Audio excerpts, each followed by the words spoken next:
Hello and welcome to my channel. Today I'm super excited to interview Antonia, and Antonia is currently advising companies around product management and especially product operations. She worked senior leadership positions at AVIV Group and also Zenjob.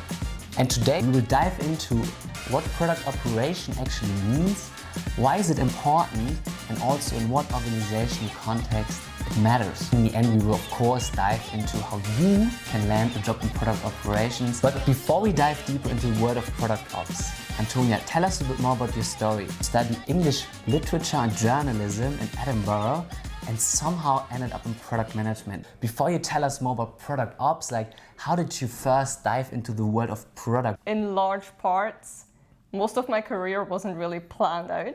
Okay. Like you said, I studied English literature and journalism. I happened to live in Edinburgh at the time, and Rockstar Games happens to be one of the big meaningful studios in the UK and is based in Edinburgh.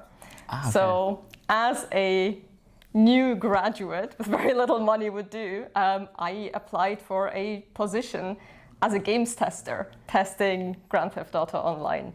And that was really my first tech job. I never really thought I would land in the industry, but very quickly I realized that actually my communication background made me quite good at things that most people were bad at. So first question I have on this one, were you a gamer in the past as well? How did you end up in this industry? And then how did communication help you kickstart this first role? Yeah, so first question, yes. I used to love games. I still love playing games, actually. And then to your second question, I think, so for 4 years in my degree, I spent a lot of time reading really complicated text, trying to make it simple for a broad audience. Okay. And it's surprising how often that skill comes in handy in a product and tech environment. Fair. So actually being able to communicate things that are important and why they're important, especially going into things like tech debt or maybe broad organizational structures, having that communication skill really helped me gain visibility with senior leadership, actually. Interesting. So to be able to clearly communicate what, why, and how very early on kind of give you a senior edge and also a perception advantage, and that launch you then into your next role. Interesting. And I'm curious, after Rockstar Games, did you then land your first role then after there in product, or what was your journey then? No, so it was much less straightforward than that. After working 60-hour weeks for a year, 9 months of those being on night shift, I very thoroughly burned out. So my husband and I actually took a year out. We moved to a small village in Italy. My family's from Italy, so we just kind of took time to recharge. Eventually, my husband got a job offer with a game studio here in Berlin. And I was like, let's try it. We came to Berlin. I started in startups, actually, doing QA. I was usually the first and only QA person in a new startup, and usually that meant creating processes around quality assurance, figuring out when we do what at what point, right? So in some ways, I was actually kind of doing operations things before I ever really knew what that meant.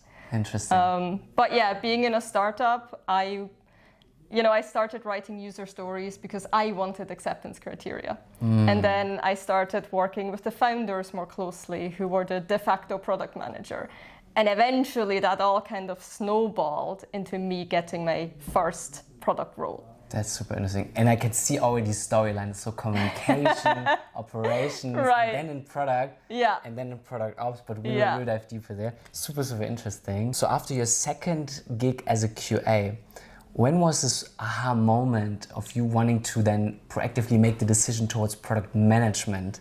How did this come about? Because you said about, I work closely with the founders, I wrote acceptance criteria, so it felt like a very natural transition. But were you conscious at that moment that you're going this path towards a product manager, or did this come more bottom up organically? So there was definitely a point where I made a conscious decision that I wanted to be in product management. And I think it all kind of kickstarted. So I was working at this 10-person startup, like the smallest startup you can imagine. And we were looking at some designs and sort of everybody was kind of giving feedback. I was giving my feedback as well. And I remember our CEO saying, "You have good product sense." Wow. And I was That's a great compliment, by the way. He's one of the best. I didn't even know what that meant. I was like, product sense. Like, we didn't have a product manager, right? It was just the founders leading the organization. And it was like that on my next job as well. We didn't have product. We had very product-minded founders. Okay. But being closer to them enabled me getting closer to product. And over time, the engineering teams kind of saw me as the de facto PM, wow, right? And then, cool. The next step was really just going to a place where I could have that title. That's fair. And like, what is then one thing, so after you made this transition, because we talk a lot about on my channel, like how to transition into product management, because there's so many diverse paths, like, what is this one advice, or what would you have done differently back then to maybe accelerate even more or kickstart this new job as a product manager more? Like, what is this one thing? Give a tip to your younger self. So when I speak to people who want to make the switch to product, I typically tell them, do the job before you have the title. Like, try in any way whatsoever to do the job before you get the title. Fair. Because that gives you such a compelling argument to make. Right? You can say, I've actually been doing this already. I have proven I can do it. Take a chance on me. And it's a much easier sell than somebody just going to their boss or their manager and saying, I'm interested in product. Give me a PM position. That's fair. And you did it kind of like, you were already transferring skills from your past experience as a QA. You were already writing user stories and being always super close to the user and making sure the quality of the product is good, right? So I can see this combining with your communication skills, actually creating a great story. Makes sense.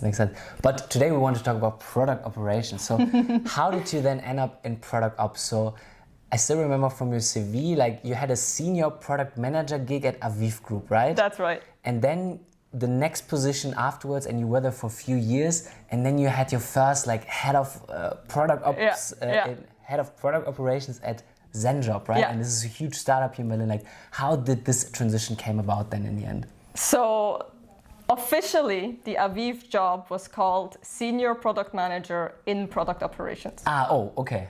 Okay, so you're already doing product ops there? That's right. Okay. So I was a product manager. I was kind of mildly interested in my next gig, not actively looking, but even back then I was chronically on LinkedIn. And the LinkedIn algorithm showed me this job.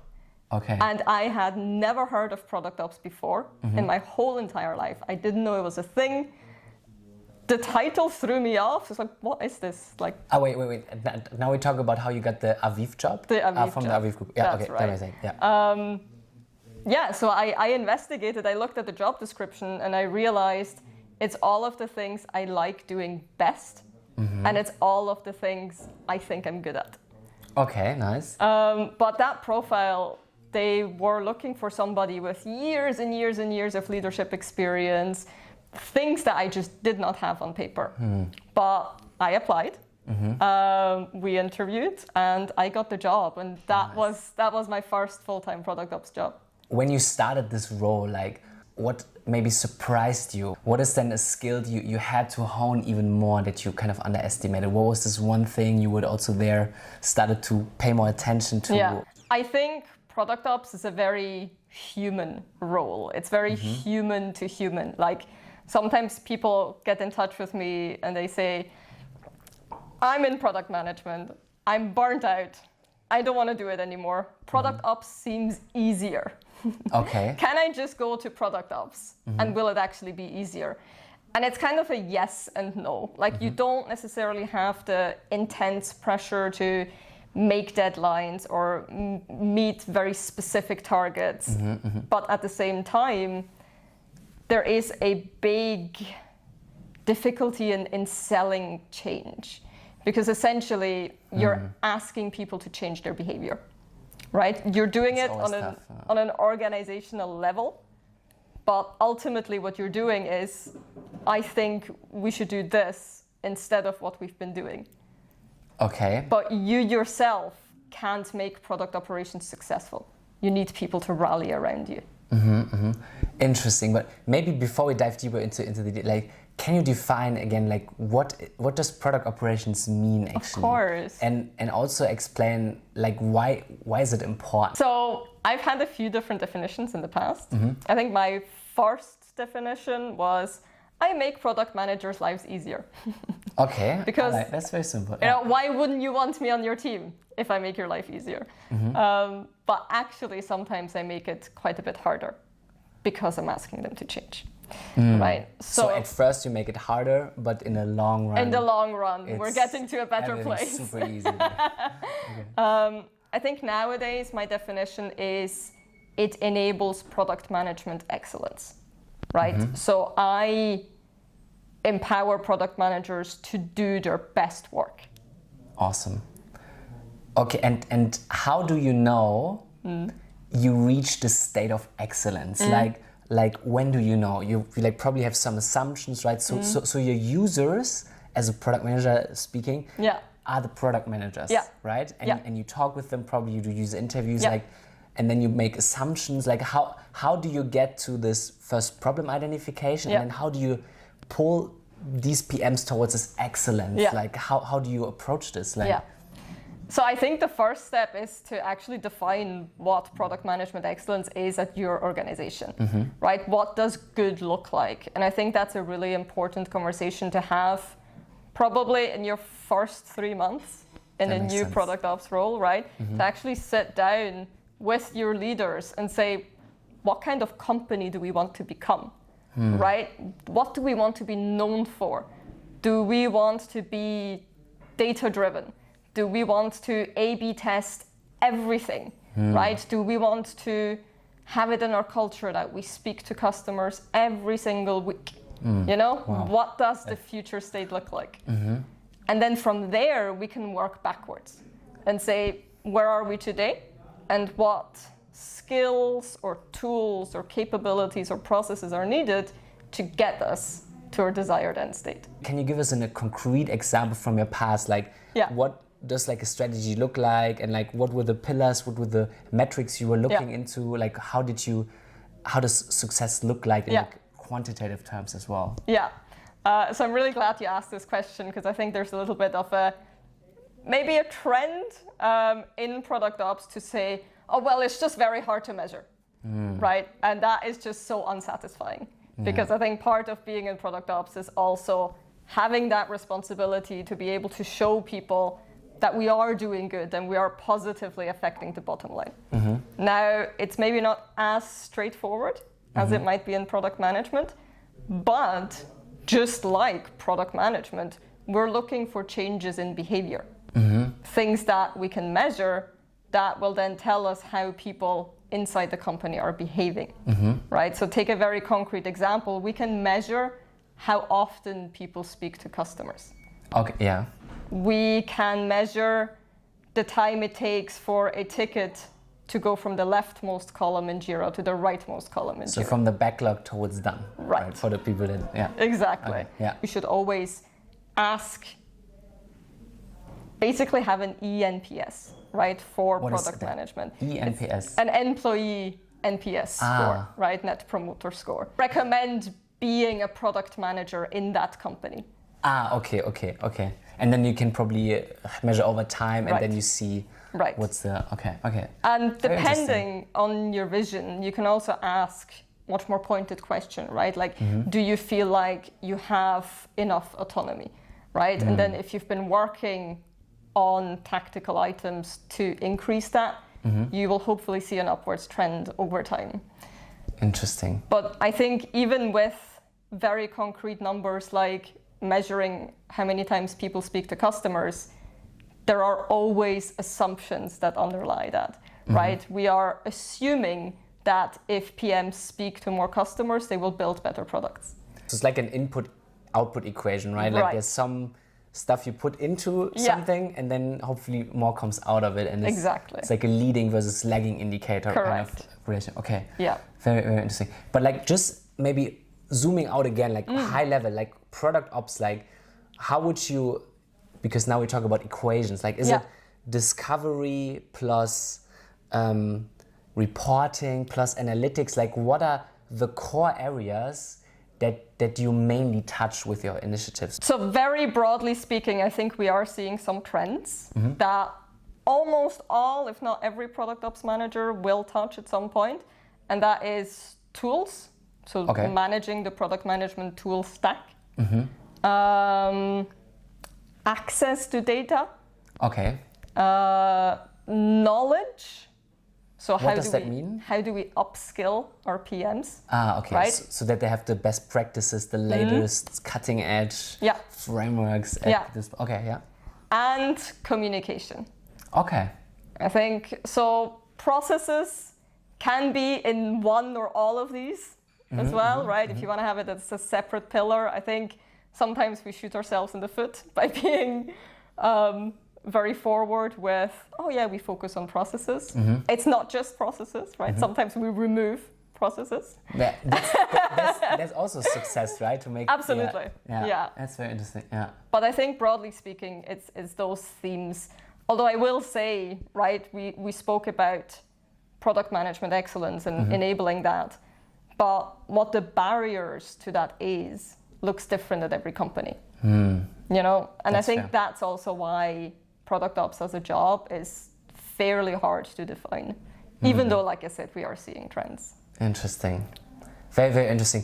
I think I now understand like what product ops is, also why it's important. But I think the why is not 100% yet clear, because I think we need to answer another question. Is in what organizational context does it matter, right? If you could go back to your second QA job at a 10-person startup, probably product ops doesn't unlock the value, right?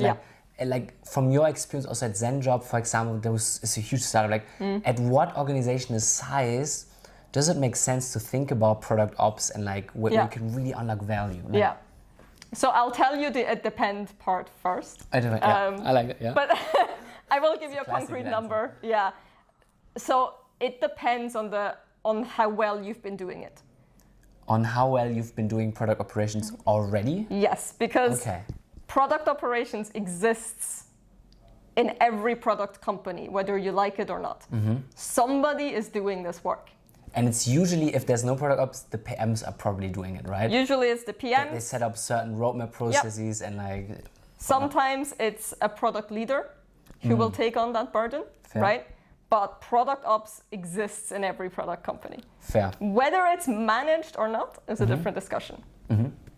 So depending on, you know, how skilled your PMs are at this, how much capacity they have to do the stuff on the side, my answer to your question will vary slightly. But I think very broadly speaking, once you have around 8 to 10 product managers, you will start to see tension in this sort of work being unmanaged. Why? Because there's too many points of communication or points of connection, right? You can't just stay up to date by osmosis anymore. Like if you're 4 PMs, you get onto a Google Meet or you get into a meeting room, you talk for an hour, and probably most things will be resolved. Thanks for sharing that. Now I would like to touch upon a bit more detail, like how does a day of a product operation manager looks like? I think it really, really depends what's on your plate. So typically I recommend product ops managers that they have one big longer term project. And then probably a couple of medium to small ones, and then some buffer time for things that are on fire. Right? Because there will always be some random investor call that somebody needs help with a deck for, right? Or some sort of outage with whatever tool you're using. There will always be things that are on fire. So regarding the big, large, longer term bucket, that could be something like introducing a new tool, right? And that goes all the way from identifying the need, identifying the different options to fulfill that need, getting a kind of pilot going, and then doing all the legal stuff, making sure everybody has access, making sure that if it's that kind of tool, there is information fed into it, right? I think that's if it's a tracking tool or like exactly, or like a road mapping tool specifically, right? Setup takes a big part, and then making sure people actually know how to use it. Fair. Right. Doing discovery for any sort of process. Do we need a new process for this? Right? What is the simplest solution with which we can solve this pain point or opportunity? A lot of it does sound like product management because it actually is, right? We're just doing it for the organization. How do you first get like started to know what projects to work on and like what makes most sense? Yeah. So I think this is the first thing any product ops manager or leader should do when they join a new company is honestly spend an entire month talking to people.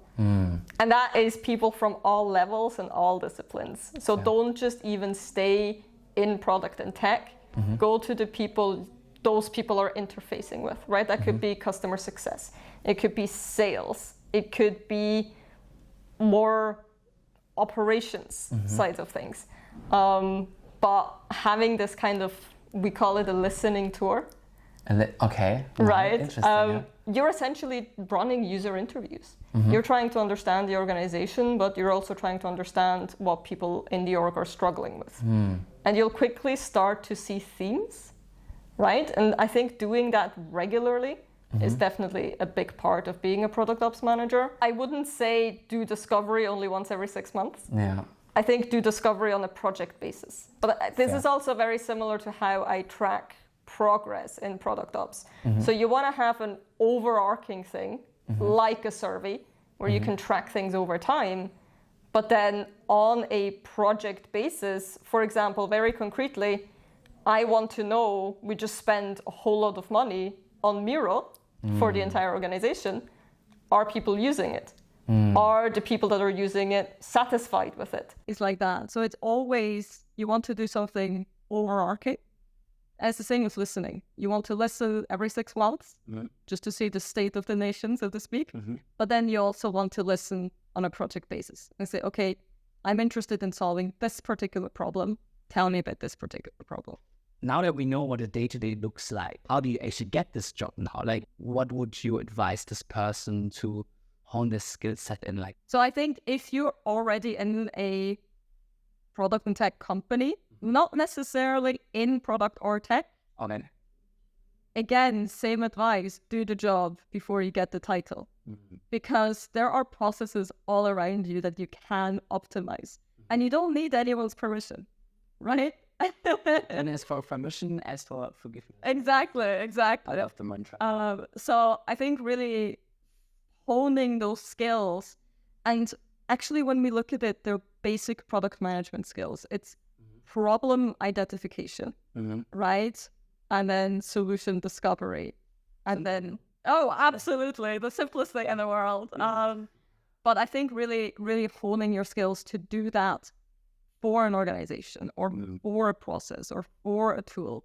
That is, if you're in a position where you can do that, that is the easiest way to prove you can do the job. I think as far as skills are concerned, I've mentioned it this before, right? Like, I think it is a very human role. So being able to listen well, actually honing those user interviewing skills, right? Practicing, tell me more about that. Right? Don't ask leading questions, all of the basics, but really putting those into practice. And I think you need to have such a high degree of empathy for this, but you also need to remember that, especially if you have been a product manager, listen to your users. Don't assume you know what they're going through. Yeah, right. It's always a hard topic. Absolutely. Especially in a speech, right? And in the sanctuary, it's no data access because there's no product ops and what was else than a self they have. No. Let's assume now you start your job. How do you really kickstart this new role and show like you add value? So I think in your first 3 months, I'm going to extend the scope a little bit. There are 3 things you need to get done. Okay. Listening tour. So get to know the organization, without bias, without prejudice, just take things in, crafting that future vision state. Okay. Right? Where do we want to be as an organization? So what does excellence look What like? does excellence look like? Yeah. And then deliver quick wins. Okay. Right? Because like you said, rightly so, you come into a brand new organization, nobody knows you, you have this huge mandate, right, to shake things up, because that's kind of what you will be doing. Sometimes it might feel like you're doing parts of other PM's jobs, because like we said, somebody has had to do this work before. Maybe they enjoyed it. Maybe you're taking something away that they enjoyed, right? You are not alone in the organization. Maybe people aren't really all that compelled by the idea of product ops. What you need to do is you need to show that you can relieve pain. I love that. Right. There is a little bit of tension in that you cannot stay in this quick win mode for too long, because otherwise what will happen is you will have a million things on your plate, but nothing's meaningfully moving forward. Right? This is why you need these longer term projects. And in order to justify those, you need that vision. You need that roadmap. Makes so much So it all ties in together. I love that. There's a new product operations course coming up, ne? Ooh, that's right. Or the pops or something, no? Yeah, so it is my product operations masterclass. Okay. I asked a lot of my attendees. I asked that they are in Berlin with me for 5 whole days. Wow. But I will truly, truly teach them everything I know about product ops. I love that. So sign up for this if you want to land a job in product operations. Honestly, it sounds really exciting to me. Thank you. And also all this learning you share, and also subscribe to our Substack and also to LinkedIn. She also posts a lot of amazing stuff on product ops. And yeah, thank you so much. Thank you for having me. Thank you. Nice. Excellent. That was awesome.